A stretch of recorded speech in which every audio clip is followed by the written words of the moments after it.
Sir जी, मैं ये जानना चाहूँगा, आपका शुभ नाम क्या है? मेरा नाम शुभ नाम अशोक चौधरी है। ये आज नगरपालिका कार्यालय के पास पे आप सभी सफाई कर्मचारियों को लेकर धरने पे बैठे हुए हैं। किस उद्देश्य से बैठे हुए हैं? हम इस उद्देश्य से बैठे हैं कि पहले भी भूख हड़ताल हुई थी, धरना भी हुआ था, काम बंद हड़ताल भी हुई थी। हमारी 13 सूत्रीय मांगे थी। उन मांगों में से कुछ मांगे हमारी रह गई बाकी, वो इन्होंने अभी तक पूरी नहीं की। उसमें से हमारी मेन मांग थी कि हमारा समदा कर्मचारियों का पीएम मिले। उसमें से इन्होंने करीब हमारा 4 लाख रुपए करीब पेमेंट बैठ रहा था लगभग मिला करके, तो इन्होंने उसमें से 1.5 लाख रुपए का पेमेंट कर दिया और 7 कर्मचारियों का पेमेंट अभी तक नहीं किया इन्होंने। हमने चेयरमैन साहब की बहुत खुशामद करी, ईओ साहब की बहुत खुशामद करी। हम जाकर के काफी बार मिले भी, जाकर के आश्वासन देते रहे हमें झूठा, लेकिन इन्होंने हमारा कोई काम नहीं किया। तो मेन मांग हमारी ये है कि हमारे समदा कर्मचारियों का जो पेमेंट बाकी है, पीएफ का बाकी, वो पेमेंट किया जाए। और ठेका और जो 7 कर्मचारी हमारे पेमेंट से बिल्कुल बाकी रह गए, उनका पेमेंट नहीं हुआ, वो पेमेंट किया जाए।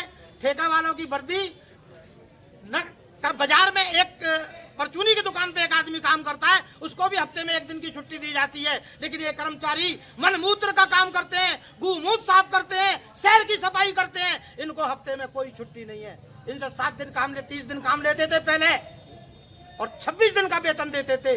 तो 1 साल का हमारा वो बनना है 52,000 रुपया, जो हम श्रम विभाग से भी आदेश करा कर ले आए हैं। वो पेमेंट हमारा बाकी है नगर पालिका पे। ये मांगे हमारी, वर्दी की मांगे हमारी। और अब हमें 26 दिन का काम करेंगे, 30 दिन का वेतन चाहिए, क्योंकि 1 दिन तो आदमी को हफ्ते में नहाने धोने के लिए चाहिए। ये तो गुलामी हो गई, इसको गुलामी कहते हैं। ये संविधान के खिलाफ है, हम संविधान के दायरे में काम कर रहे हैं। दूसरी नंबर बात है क्या हम वर्दी जियो के हिसाब से लेते हैं, तनख्वाह जियो के हिसाब से लेते हैं, छुट्टी जियो के हिसाब से लेते हैं, हरी बीमारी के लिए सब चीज जियो के हिसाब से लेते हैं, तो जमींदारों की भी भर्ती जियो के हिसाब से होनी चाहिए। पीएफ का जो घोटाला है, ये समदा कर्मचारियों का ही है या? पीएफ का घोटाला समदा कर्मचारियों का भी है, ठेका वालों का भी है। ठेका वालों का किसी महीने पीएफ का पेमेंट आता है मैसेज, किसी महीने नहीं आता। और सबसे बड़ी बात, 2019 से हमारा इलाज का पैसा कट रहा है, अभी तक SI कार्ड नहीं बने। मेरी सीरियस हालत है, मेरी किडनी खराब है, मेरा लीवर खराब है, मेरे पेट में इंफेक्शन है, मेरे पित्ते में पथरी है। मैं इलाज कराने कहाँ जाऊं गरीब आदमी, 9,000 का नौकर।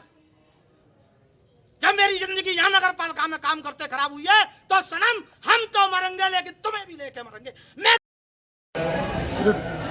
आप नगर पालिका में जो ठेका प्रताप में कर्मचारी कार्य कर रहे हैं, आप सभी सफाई कर्मचारियों को ठेकेदार के बारे में जानकारी है? कौन ठेकेदार है आपका?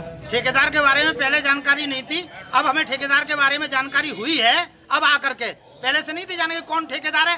सब गंडगोल चलता था, कोई पता नहीं पड़ती थी कौन ठेकेदार है, सब मिली भगत से चलता था काम। और दूसरे नंबर, हमारा 2019 से पीएफ कट रहा है ठेका कर्मचारियों का। किसी महीने मैसेज आता है, किसी महीने नहीं आता। जब ये कर्मचारी पैसा निकालने जाते हैं तो जब खातों में पैसे ही नहीं है, जब ये डालते ही नहीं है, ये सब खा जाते हैं मिली भगत से, तो पैसा कहां से आएगा इनके खातों में? इस बारे में ठेकेदार से ठेकेदार से बात हुई थी। ठेकेदार ने ये लेटर दिया है नगर पालिका के लिए। ये लेटर मैंने आपको दिखा रहा हूँ, ये लेटर दिया है। कई महीने से ठेकेदार को पेमेंट ही नहीं किया इन्होंने पीएफ का। समदा कर्मचारियों का 2023 से पीएफ कट रहा है, अभी तक किसी के पास कोई मैसेज नहीं है, कोई सबूत नहीं है, सब पैसा यही खा रहे हैं।